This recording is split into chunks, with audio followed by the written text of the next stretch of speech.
आज मी मस्तपैकी अगदी साध्या सोप्या पद्धतीने गावरान पद्धतीने चिकन रस्सा बनवलेला आहे। इतका टेस्टी, झणझणीत, चमचमीत आणि चवदार हा चिकन रस्सा तयार होतो। खूपच कमी वेळात, खूप कमी साहित्यामध्ये आणि सोप्या पद्धतीने हा चिकन रस्सा तयार होतो। खायला मात्र इतका टेस्टी आहे। तर चला बघूया झटकेपट याला बनवायची रेसिपी आणि याला लागणारं साहित्य। तर इकडे बघू शकता, हे मी 1-1.5 किलो चिकन आणून स्वच्छ धुवून हळद मीठ टाकून छानपैकी असं शिजून घेतलेलं आहे, नरम सॉफ्ट। इकडे बघू शकता, मस्त असं हे नरम सॉफ्ट चिकन आपलं शिजून निघलेलं आहे। आपण हे जरा साईडला ठेवून घेऊया। हे असं शिजून घ्यायचं सुरुवातीला, हळद मीठ किंवा अद्रक लसूण टाकून छान याला असं बॉईल करून घ्यायचं, थोडंसं म्हणजे शिजून घ्यायचं। आता आपल्याला काही साहित्य असे विशेष लागणार नाही। हे अद्रकचा तुकडा, हे ओलं खोबरं आणि लसूण घेतलेलं आहे। ओलं खोबऱ्याच्या ऐवजी तुम्ही सुकी खोबऱ्याची वाटी असते बघा, त्यालासुद्धा तुम्ही किसून घेऊ शकता। त्यानंतर कोथिंबीर, कढीपत्त्याची पानं, 1 टमाटर चिरलेलं आणि 1 मोठा कांदा बारीक चिरलेला घेतला आहे। आता आपण काय करायचं, सर्वप्रथम मिक्सरचं छोटं भांडं घ्यायचं आहे आणि त्यामध्ये हे जे आपण ओलं खोबरं घेतलं आहे ते याच्यामध्ये टाकून घ्यायचं।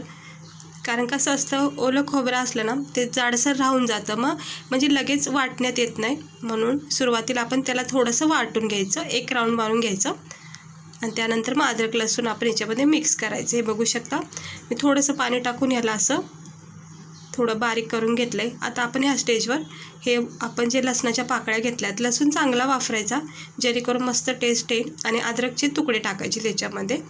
इकडे आपण खडे मसाले वगैरे काहीच टाकले नाही आहे। खूप सिंपल पद्धतीने मी तुम्हाला आज हे चिकन रस्सा दाखवते। हे बघा, आता मस्त वाटून झालं। याच्यामध्ये थोडी कोथिंबीर टाकून परत एकदा मी वाटून घेतलं आहे। तर छान असा हिरवा रंग आला आहे कोथिंबीरमुळं। तर सुंदर अशी आपली ही ग्रेव्ही तयार झाली आहे, खोबऱ्याचं वाटण तयार झालं आहे। भरपूर अद्रक लसूण आणि कोथिंबीर टाकून आपण हे छान असं वाटण करून घेतलं आहे ग्रेव्हीसाठी। तर आपण लगेचच प्रोसेस करूया चिकन रस्स्याची। तर इकडे कढाईमध्ये तेल तापत ठेवलं आहे। चिकन रस्सा म्हणलं की तरीही आलीच पाहिजे, तरीशिवाय ना चिकन रस्स्याची किंवा मटण रस्स्याची मज्जाच येत नाही। तर आज मस्त असं तरीवाज मी कालवण बनवणार आहे चिकन रस्स्याचं।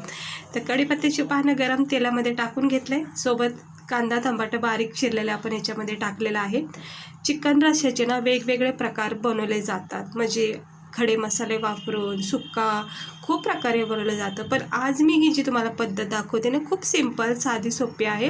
याच्यामध्ये विशेष खडे मसाले वगैरे काही वाटण करायची आवश्यकता नाही।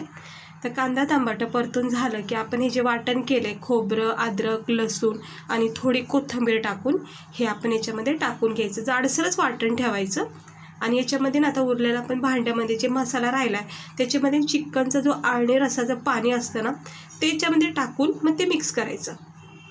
वेगळं थंड पाणी लगेच नाही टाकायचं। हे बघा, आता हे सगळं, ही जी ग्रेव्ही आपण वाटून घेतली आहे ह्याच्यामध्ये टाकून घ्यायची आणि थोडंसं परतून झालं मसाला आपला की आपण याच्यामध्ये आपले मसाले टाकायचे। हिरव्या मिरचीचं सुद्धा तुम्ही हे करू शकता आणि लाल मिरचीचं असेल तर इथं आवडीनुसार लाल तिखट वापरायचं। त्यानंतर मी इथं 2 मोठे चमचे लाल तिखट वापरले, 1 मोठा चमचा हळद वापरते। झणझणीत असं चिकन रस्स्याचं कालवण मला आवडतं, तुम्ही आवडीनुसार इकडे कमी तिखट जास्त करू शकता। त्यानंतर 2 चमचे इथं धना पावडर टाकले। आता रोजच्या भाज्यापेक्षा चिकन मटण हे तर चांगलंच बनवलं जातं मसाल्यामध्ये, तर त्यामध्ये आपण मसाले जरा चांगले वापरले जातात। आता इथं मी मस्तपैकी असं खड्या मसाल्याचं पावडर टाकले। हे मसाला, गरम मसाल्याचा पावडर जर चांगल्या ब्रँडचा असेल ना तर तुम्हाला जे खडे मसाले ना स्पेशल वापरायची गरज लागत नाही। तर हे जे मी वापरते ना एव्हरेस्टचं आहे, खूप भारी, म्हणजे इतकी छान टेस्ट येते ना ह्या गरम मसाल्याने। त्यामुळे मी कधीच खडे मसाले जास्त करून वापरत नाही ग्रेव्हीमध्ये, हा मसाला कवर करतो। आता हे आळणी रस्सा म्हणजे शिजलेलं जे पाणी असतं ना मसाल्याच्या भांड्यामध्ये टाकून छान याच्यामध्ये मिक्स करून घेतलं। याची एक वेगळी चव येते मग रश्श्याला, आपल्या ग्रेव्हीला।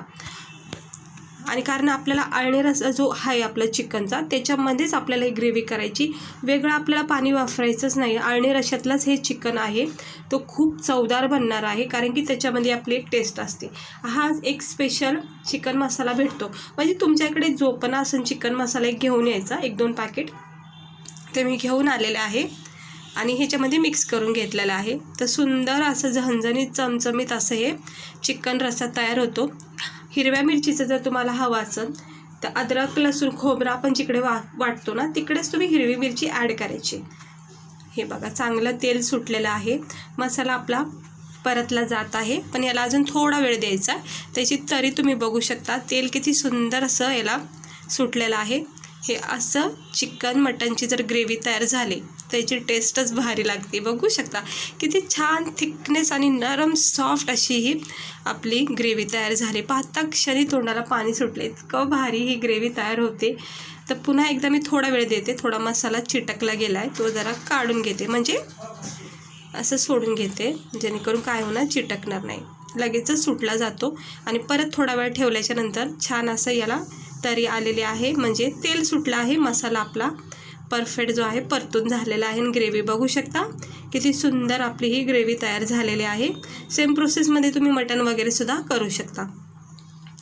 तर आपण काय करायचं, हे आपण जे शिजून घेतलेलं चिकन आहे आळणी रश्श्यासोबतच, म्हणजे बॉईल केलेल्या रश्श्यासोबतच हे टाकून घ्यायचं. बस ह्याच रश्श्यामध्ये आपल्याला हा कालवण बनवायचं आहे, म्हणजे चिकन रस्सा बनवायचा आहे. आता आपण ह्याला मिक्स करून घ्यायचं हलक्या हाताने. तर छान अशी थिकनेसनी भरपूर अशी ही आपली चिकन रस्सा ग्रेव्ही तयार झाली. उरलेला मसालासुद्धा याच्यात मी टाकून घेतलेला आहे. खूप चांगली चव येते या मसाल्याने. सगळीकडेच आपले वेगवेगळे मसाले भेटतात चिकन रस्स्याचे. थोडंसं किंचित मीठ टाकले, कारण चिकन शिजवता वेळेस मीठ टाकलेलं असतं, त्यामुळे थोडं टाकायचं. वरून थोडीशी कोथिंबीर टाकायची. तर बघू शकता अगदी हॉटेलसारखा आपला हा चिकन रस्सा दिसत आहे. बघू शकता मस्त सुंदर असा रंग आलेला आहे. मसाल्यामुळं छान अशी रंग आला आहे. आणि तुम्ही तरी बघू शकता, तरी तर इतकी भारी झाली आहे, मस्त वाटते एकदमच. आता याला एक उकळी फुटून द्यायची. मस्त चांगलं खळखळून उकळून द्यायचं. उकळी आल्यामुळं काय होतं, चांगले आपले मसाल्याचा फ्लेवर उतरतो. जे पण आपण मसाले वाटण करतो ना त्याचा चांगला फ्लेवर आपला कालवणात उतरला जातो. हे बघा अशा प्रकारे एकच अर्धा मिनटामध्ये उकळी फुटायला सुरुवात होते. तर चांगली 1-1.5 मिनटं तरी मंद आचेवर याला उकळी फुटून द्यायची, म्हणजे कालवण जो रस्सा असतो ना इतका चवदार बनतो ना, मस्त टेस्ट लागते खाता वेळेस. तर आता मी चांगलं उकळून देते थोडा वेळ मंद आचेवर. लगेच घाई करायची नाही, बंद करायची गॅस. तर असे खळखळून चांगली उकळी येऊन द्यायची. तरी बघू शकता तुम्ही आपल्या चिकन रस्स्याला किती भारी तरी आली. मी या तरीसोबतच भातासोबत खाते, मला खूप आवडते. आणि तरी पाहिजेच पाहिजे. नॉनव्हेज म्हणलं की तरीवालंच आपल्यासमोर येतात. हे बघा मस्त झालेलं आहे. आता याला थंड करून घेणार आहे. चांगली उकळी फुटलेली आहे. आणि अगदी मग जास्त उकळी फुटली की काय होतं, मग चिकन आपलं गाळ होऊन जाईल. त्यामुळे आता मी ते गॅस बंद करणार आहे. हे बघा गॅस केलेला आहे बंद. वरून थोडी कोथिंबीर टाकते आणि चांगल्याला जरा थंड होऊन देते, कारण की सध्या गरम आहे खूप. तर थोडीशी कोथिंबीर टाकली. मला कोथिंबीर खूप आवडते मटण चिकन वगैरे असलं तर. ते बघू शकता किती भारी अशी चारी बाजूनी कट टू कट तरी आलेली आहे. आणि झालेला आहे आपला हा चिकन रस्सा गावरान पद्धतीने. आणि हॉटेल स्टाईलसारखा पण आहे हा, मस्त खायला लागतो. हे बघा छान असं हे आपलं चिकन मस्त शिजून निघलेलं आहे. अगोदरच आपण याला शिजून घेतल्यामुळं काही वेळ लागला नाही रस्सा तयार व्हायला. तर तरी याची तुम्ही बघू शकता. हे बघा ही तरी खाण्याची एक वेगळी मजा असते. मस्त वाटण करून आपण हे चिकन रस्सा केलेला आहे. एका प्लेटमध्ये मी याला काढून घेतले आणि बघू शकता किती सुंदर टेस्टी असं हे आपलं चिकन रस्सा तयार झाला आहे. इकडे लिंबूची फोड घेतली आहे, 2-4 कांद्याच्या फोडी घेतल्यात. तांदळाच्या भाकरीसोबत किंवा ज्वारी बाजरीच्या भाकरीसोबत, राईससोबत, पोळ्यासोबत म्हणजे रोटीसोबत खूप भारी लागतं. सुक्या रोट्या असतात ना त्यासोबत खूप भारी लागतो. मस्त वाटते बघा किती छान सुंदर असा रंग आलेला आहे. आणि हे आपलं झणझणीत चमचमीत तरीवाला हा चिकन रस्सा तयार झालेला आहे. कसा वाटतोय बघू शकता तुम्ही. पाहता क्षणी भूक वाढते आणि खावाचं मन वाटतंय. तर मी आता हे गरमागरम खाणार आहे रोट्यासोबत राईससोबत. तुम्ही पण असा बेत नक्की करा आणि कसा वाटला नक्की सांगा मला. आणि सिंपल पद्धतीने आपण काही असं विशेष वाटण करून याला तयार केलं नाही. तर आवडला असेल तर लाईक करा, चॅनलला सबस्क्राईबर करा. चला भेटते मी तुम्हाला पुढच्या व्हिडिओमध्ये. स्वस्त राहा, मस्त राहा.